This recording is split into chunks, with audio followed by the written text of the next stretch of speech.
Hello everyone, this is Liam here. I'm sure you've all seen by now that there's a new Donkey Kong game coming out, Donkey Kong Bananza, which is due out next month at the time of recording. I played it at the Nintendo Switch 2 preview event, which I went to right after it was announced, and I left with a few concerns, but I was mostly quite positive on it. It's one of my most anticipated games at the minute, regardless. And just quickly, I will say, if you want to learn more about my thoughts on it, my concerns, all that stuff, please check out the video I did on the Switch 2 games that Nintendo was showing off and my thoughts on them. So links to that in the description, and any other videos that I reference, they'll be in the description as well. Anyway, after Bonanza was announced, I was fairly quickly inundated with comments and questions about one thing in particular, and it was, is this game connected to the Donkey Kong game that Vicarious Visions was trying to do some years ago? Is this the same game? So let's talk about that and go over some of the history behind this project. I think the reason, obviously, why I'm getting asked about this, and I've seen these comments on this particular video, is that last year I did a video on this game, on this Vicarious Visions Donkey Kong project. I investigated it for my series on Did You Know Gaming, which is called Game History Secrets. And please check that out, by the way, if you haven't already, because this video is going to follow up on that to some degree. The video also goes into what happened to Vicarious Visions and some of the turmoil at Activision around that time before the Microsoft acquisition. When I made that video and I was looking into rumors of this Donkey Kong project at Vicarious Visions, I wasn't really sure if it existed to start off with. Some elements of the rumors and the stories that I was investigating, some of the rumors surrounding it, didn't make a lot of sense to me personally. And I started researching it to try to prove myself wrong. And I sort of did. That project did indeed exist. However, what I found was that some of the details that had been shared in the past didn't line up with what the developers were telling me when I reached out to them. The original site to really dig into this project was DK Vine. That's a news site for Donkey Kong, run by some very dedicated fans. And they did this quite extensive article on it called The Story of Donkey Kong Freedom, the scrapped 3D Donkey Kong game for Nintendo Switch from Vicarious Visions.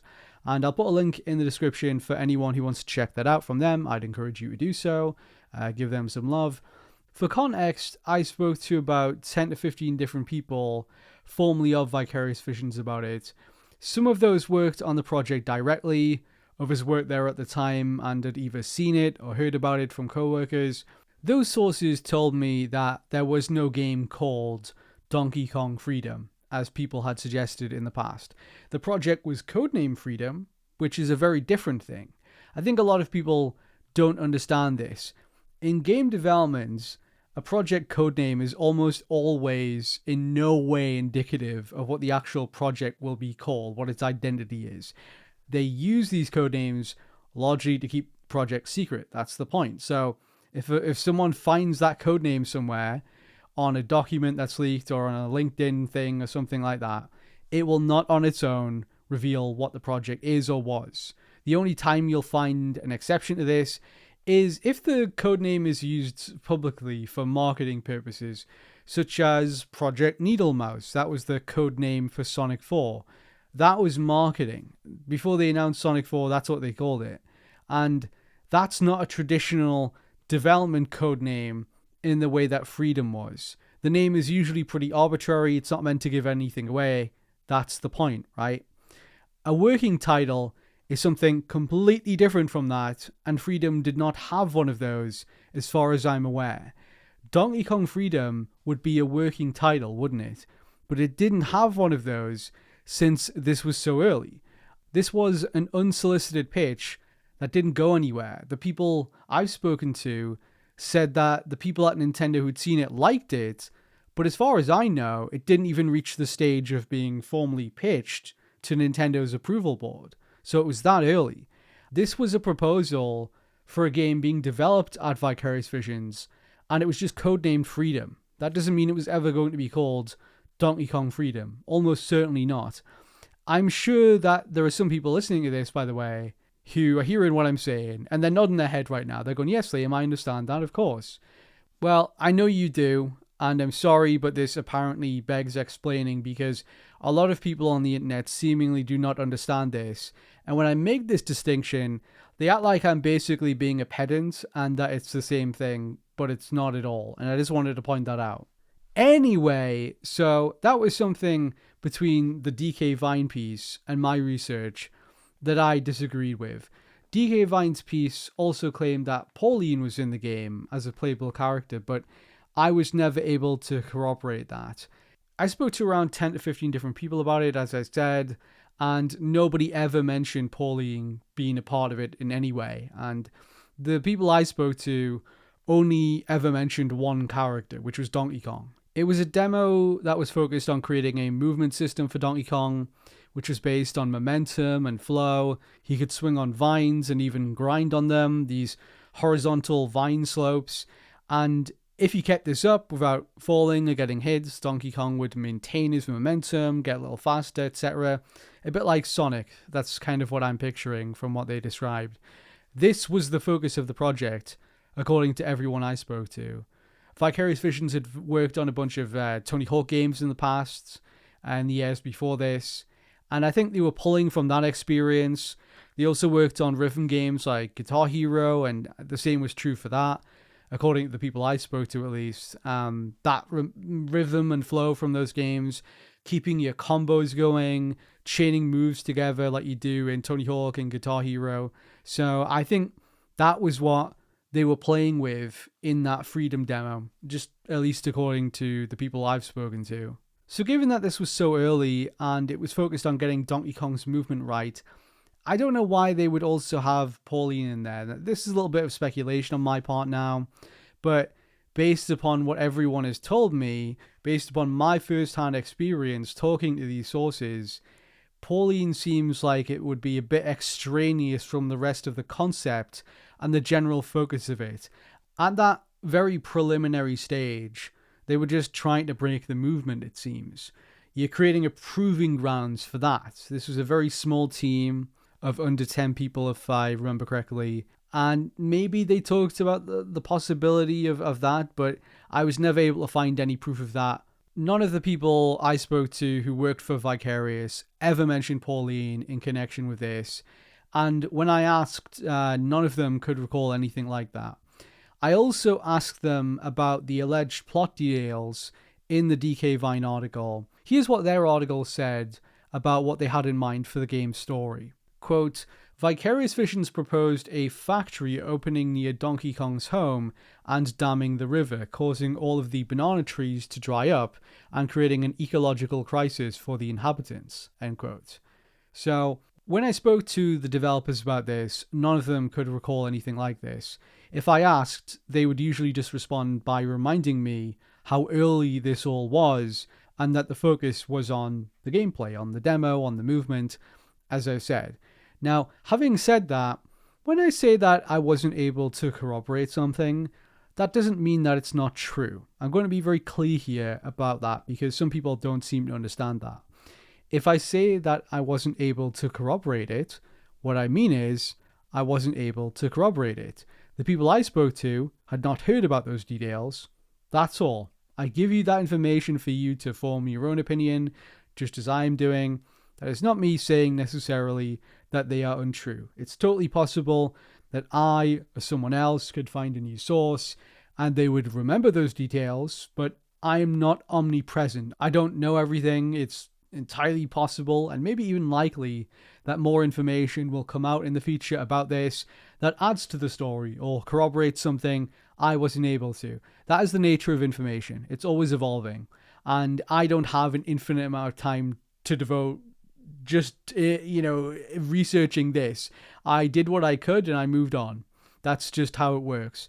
At the time, I did my best with the time and resources I had to try to corroborate those details, and I couldn't. That's not an indictment of DK Vine, and it's not me claiming that what they said wasn't true. I've seen some people very eager to pit us against one another, and I find that very silly because we're all friendly with one another. I like what they do, and I think they've watched my stuff as well, as far as I'm aware. But yeah, we're all cool and we're just trying to find out what we can. So don't do that. It's not that serious, guys. The other big detail that DK Vine mentioned, which is relevant to the main topic of this video, was that after Freedom came to an end, work on the project was transferred to Nintendo's Tokyo EPD branch. Now, this part in particular, I think, is crucial because it has led to a lot of people suggesting that Bonanza must therefore be Freedom. That what happened is that it got moved over in 2016, and then they continued working on it, and it evolved into Bonanza somehow, or something like that, right? Maybe Bonanza is Freedom, or some iteration of it, or something like that. And yeah, that's what people thought. It must be what DK Vine was talking about here. This is what a lot of people have suggested on my video in the comment section. I've had some messages about this. So let's analyze this and discuss if it's a possibility, go a bit deeper. According to DK Vine, this is why Freedom did not move forward. I'm going to quote them again. Quote, "The unlikely arrangement of it being a project shepherded by an Activision aligned studio far beyond Nintendo's usual purview ultimately doomed it. The Baller brothers, who seemed to be the ones champing at the bit to foster a relationship with Nintendo, departed Vicarious Visions in April of 2016. Activision, keen to boost their fully owned properties and projects, wanted Vicarious Visions to focus on the Crash Bandicoot and Sane trilogy, also diverting many of the studio's resources to help Bungie with Destiny 2's development. Donkey Kong Freedom was no longer a priority and was ultimately scrapped by the end of 2016. Reportedly, some assets first used in Freedom, such as the jungle foliage, would wind up in the Insane trilogy." That last detail is pretty interesting. Maybe that's a topic for another day that I could dig into, but I've not heard anything about that, just on a quick note. But overall there, I think there is some truth to that. I think from everyone I've spoken to, they indicated that it was Activision that shut Freedom down. But it wasn't for Crash. It was because they planned for them to eventually become a support studio for Destiny 2 and Call of Duty, and that's exactly what happened. The Crash and Sane trilogy was the lone exception to this because it was cost effective, Activision was keen to do their own remasters, and they had a deal with Sony that sweetened the deal as well, I remember. So, believe it or not, something I will say here is that Activision was actually very reluctant to do the Crash and Sane trilogy, from what I've heard. I've heard that from a number of people, and I believe it might have even been said publicly as well by one of the developers. So I don't think they were just so keen on Crash that they cancelled Freedom. It was more like they wanted them to focus on transitioning them towards being a support studio for Destiny and eventually Call of Duty. As I understand it, Nintendo hadn't formally greenlit Freedom. It was not in production. It was an early demo which Nintendo did not solicit. If that's the case, why, therefore, would Nintendo transfer work on it to their own internal studio? Would they even have access to everything they were working on, given that this was made with another company's resources and they hadn't formally submitted it yet? I've never heard of a situation like this taking place in the history of the company, where an outside developer they're friendly with starts working on an unsolicited proposal for a new game using one of their IPs. They don't even get to the point of pitching it properly because it gets shut down by their parent company.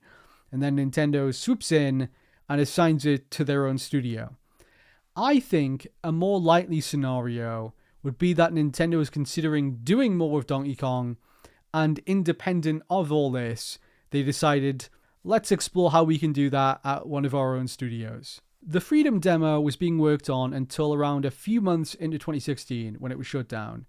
And this was when their EPD Tokyo division was well into production on Super Mario Odyssey, which came out in late 2017. Would Nintendo burden that team at such a pivotal point by telling them to take on this project from Vicarious Visions that they had no prior involvement in? Something that's a bit difficult about making this video at this point is that there's a certain amount of speculating in the dark that I'm doing here, because Nintendo is actually yet to confirm which of their teams is making Donkey Kong Bananza, although it is commonly speculated to be EPD Tokyo, who made Mario Odyssey. So, for the sake of speculation and addressing this theory in this video, let's just assume that's true. There are a lot of signs that it could be right, such as the inclusion of split Joy-Con motion controls. That was something that was at the very heart of Mario Odyssey from the very beginning. If this theory is true, and Bonanza is Freedom, that would mean that it was worked on at Nintendo for about 9 years. If you add on the total time Vicarious Vision spent on Freedom, that would be about 9.5 years, something like that. So all of Tokyo EPD's other projects took significantly less time than that to develop, including Mario Odyssey, which took about 3.5 years, according to a Jason Schreier Kotaku article from 2017. In those 9 or so years, Tokyo EPD finished Super Mario Odyssey. They worked on the Switch version of Captain Toad Treasure Tracker. Really good game, by the way. Unrelated, but anyway. They worked on the Super Mario 3D All-Stars Collection. They worked on a port of Super Mario 3D World. And they made the Bowser's Fury game that was included with it, which didn't come out until 2021. Since then, Tokyo EPD has not shipped a new game. Why, if Nintendo assigned Tokyo EPD the Freedom Project all the way back in 2016, and that was what they wanted them to do, would they allow them to go off and do all those other projects, like basically make a whole new 3D Mario game for Switch in that time? Wouldn't they want them to prioritize their production pipeline to do Donkey Kong rather than something like Bowser's Fury, if that's what they were assigned to do? My inclination is to go with Occam's razor here. A simpler explanation is that after Bowser's Fury, or around when it was wrapping up, or maybe sometime slightly before that, they began to pursue a new Donkey Kong game, and that's what they've been doing for the past 4 years. That's why they've not released anything. It's because that's when they were making it. Freedom, I'll remind you, was intended to be a Switch game, but it was being worked on long before the Switch even launched. And it would be quite unprecedented for a project intended for Switch 1 that far back to miss the entirety of its run and end up as a Switch 2 exclusive. This was a game targeting the specs of Switch 1, being designed for that level of power. So yeah, is it not more likely that Donkey Kong Bananza is just its own thing that was being built from the ground up for Switch 2? The focus of the game is on destructible environment tech, and that might not have been easy to realize on the first Switch.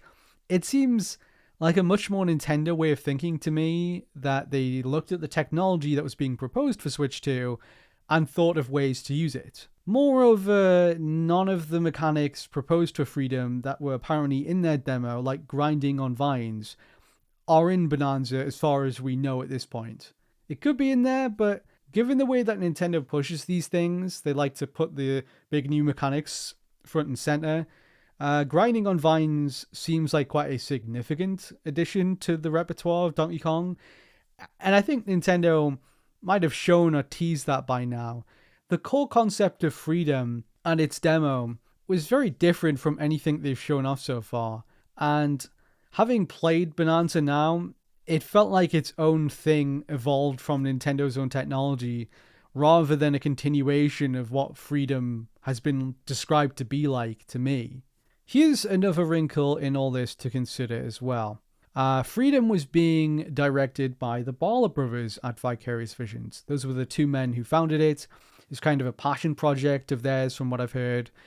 After Freedom was shut down, the two men left Vicarious altogether in April 2016 and then founded their own studio a bit later in November 2016 called Velen Studios. If Nintendo wanted to continue Freedom, why wouldn't they want to snap up the two men responsible for it? Because they were both free to do it, right? If they didn't want to hire them to work at Nintendo directly, they could still work with them through Velen. Nintendo did work with Velen around this time as well. Velen partnered with them to make Mario Kart Home Circuit on the Switch. So if Nintendo was continuing Freedom, and that's what they wanted to do, why have them do that instead of being involved with Bonanza? either as the primary developer or as a co-developer. Ultimately, I don't know at this point if Freedom has any connection to Bonanza. Maybe it does, maybe it doesn't. At the end of the day, I can mostly only speculate. I've asked around and nobody I've spoken to has heard anything like that. Nobody at Vicarious has heard anything about Nintendo continuing it. Given the length of time and the factors I've mentioned here, it leads me to doubt that Nintendo simply reassigned development over there. People love connecting dots like this when it comes to game development, behind the scenes stuff, and sometimes those dots just don't connect. Work on the demo for Freedom started in late 2015, and Bonanza is coming out in July 2025. That's a big gulf of time, and I find it more believable that two 3D Donkey Kong projects just happen to exist independent of one another within that space of time. That seems like the simplest explanation here to me. If Nintendo had been churning away on this thing for that long, something must have gone seriously wrong in that time. I will, however, just for the sake of argument, mention that Nintendo has revealed, not that long ago, that Mario Kart World was worked on in an early form back in 2017. So them spending a very long time to crack a game concept isn't unheard of. I just think that's different from what's being suggested in this theory. It wasn't from an unsolicited pitch from an external partner that they then brought in and kept iterating on for years and years and years. As I say though, I don't really know is the honest answer here. I just thought it would be interesting to lay out some of my thoughts on this. I'm interested to see what Nintendo has to say about the development of Bonanza, how long it was worked on, how these ideas came together. Was it always intended just for Switch 2? I'm guessing so, given that the core concept of it is based around technology that the original Switch might not have been able to handle, but that's just my personal feeling about it. I'm very interested to see what they have to say about it when they let their developers finally discuss it in more detail. If there is a connection, that would be fascinating, although I would feel weird about them not involving the Bala brothers for whatever reason. The point of this video anyway is not necessarily to persuade you either way. I'm just laying out what I found when I researched this, and I'm telling you what my speculation is. I'm laying out these points so you can form your own opinion like I did. If that's wrong, I'm sure we'll find out soon enough, won't we? But yeah, if you agree or disagree, I want to know. Tell me what you think in the comments. And if you like my videos, be sure to give me a like, subscribe, and check out my Patreon. I do exclusive videos and podcasts. And if you want to see all my videos early and find out what I'm working on next, what I'm looking into at the minute, you can check that out on there.